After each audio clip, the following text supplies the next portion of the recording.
There are a number of conspiracy theories around the events of 9/11. Do any of these hold true to you, or do they just frustrate you, even anger you? I've been asked this by a few different people in my life. This is my take on it, right?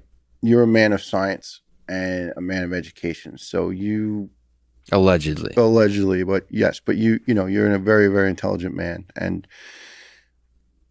what I believe took place is this: structural steel will fail at a sustained temperature of 1500 degrees Fahrenheit. And I don't know exactly how long that would have to be sustained, but that's the temp, right?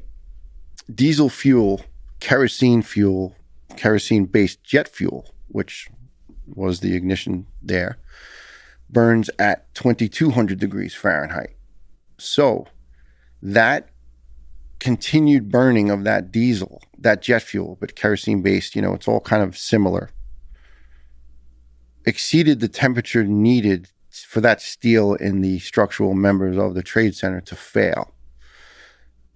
In my heart of hearts, I would hate to ever think that somebody affiliated with our government with some sort of agenda would perpetrate that crime and that tragic just destruction of humanity and property for some other form of gain. Those planes rammed into those buildings at 450 miles an hour. They were loaded with thousands and thousands of gallons of jet fuel. Number 7 Trade Center had the backup for the emergency management system for the city. And there was an emergency generator in that complex, which had a 25,000 gallon tank of diesel fuel to continually run for weeks to keep the 911 system, the backup system, going in the case of a catastrophic event. Well, that tank in 7 heated up from the fire that was already going on from the aircraft debris coming into the building. So once that diesel became ignited in 7, now you had enough temperature to fail that steel in that building. So I would like to truly believe what I've learned from the minimal fire science knowledge I have from my career, that it was just a matter of it burned too long, it burned too hot, and it failed. I mean, if you look at the way it came down as it was designed to, in the God forbid event that it was to collapse. It came down pancaking upon itself. Mm-hmm. If it had failed horizontally and just sprayed out side to side, those buildings would have dropped for a quarter, half a mile up to Canal Street. But and Lex, the fire and the destruction that could have resulted from that. Oh my gosh, it could have been so much worse. I mean, you would have taken out every building, from that point all the way up. But in my heart, I'd like to just believe that it was just a fire that burned too long and too hot. These planes caused structural damage upon impact in both buildings, and it was just a matter of time. And then you think about it, you add all the plastics, all the carpeting, all of the stuff that was burning on those floors. You add that to that fire load. I think it just had enough to collapse it. And you were in Building 7 for part of that day. I was just after it came down as well. We were aside it, and we weren't in it or next to it when it actually did come down.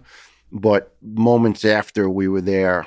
And again, I would like to believe that it was just that fuel was going, and it just physics took its course, and it failed.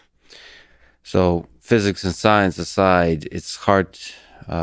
It's both. I would like to believe, and it's hard to imagine that anybody would be so evil as to orchestrate parts of this from within the United States government.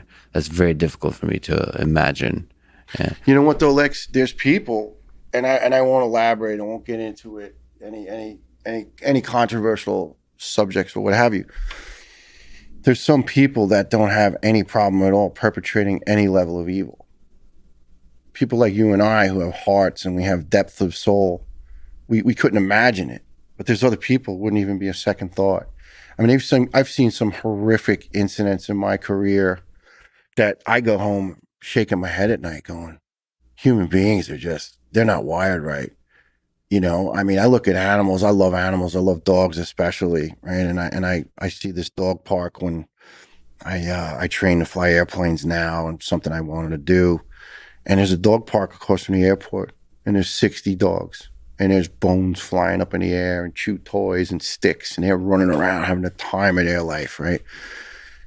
And they're all getting along, and they're not hurting each other. They're not violating each other. They're not canceling each other. And I'm going, we really need to learn from these dogs, like, right? And like, I Yeah. just, yeah. I mean, sometimes it sounds crazy, but I think they're better. They're a better species than people. Unless they're rabid, they don't hurt on purpose. They don't, they don't cut you off in traffic and throw you the middle finger. And just they just don't do these acts of humanity that sometimes are so vicious. Why do you think these conspiracy theories, of which there's a lot, take hold? Why do you think so many people believe some version of different conspiracy theories around 9/11? Well, like many things in life, it leaves me a little conflicted. I have to say this. I am at the point now, I don't know who to believe anymore. So I could see that lending a hand to someone who's already a doubter going, oh, yeah, look, exactly. That's what they're doing, right? I mean, look at this whole virus. Like, who do you believe? Like, where did it come from? Like, and if you plant that seed, it's like that little campfire we were talking about earlier, right? You just toss a little gas into those embers. You got a fire now. I also think there's a lot of people with a hell of a lot of extra time on their hands, right? And they're really bored. And when the two are combined, Lex, yeah, man. Like, look, I was a 3-job Charlie, right? One guy used to say to me, anything but home. I go, no, I got deadlines, responsibilities. Like that's what it comes down to is like, I mean, look, we all have our hobbies and things we like and, little nuances. And that's what makes us special. We're unique. Every person is a unique being. But I also think some people just they want to cling to something. Like we all want to feel accepted and belong to something. So all of a sudden you group up with these people and you all believe this fervently, like, yeah, they did it. They took it down. It down.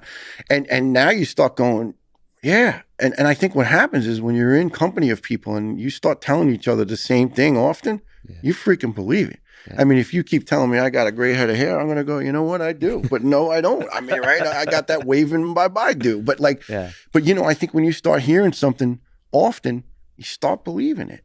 But I'm not gonna doubt their intelligence. I'm not gonna doubt their intentions. But I just don't see it as being plausible. It would be too big of an operation to successfully happen.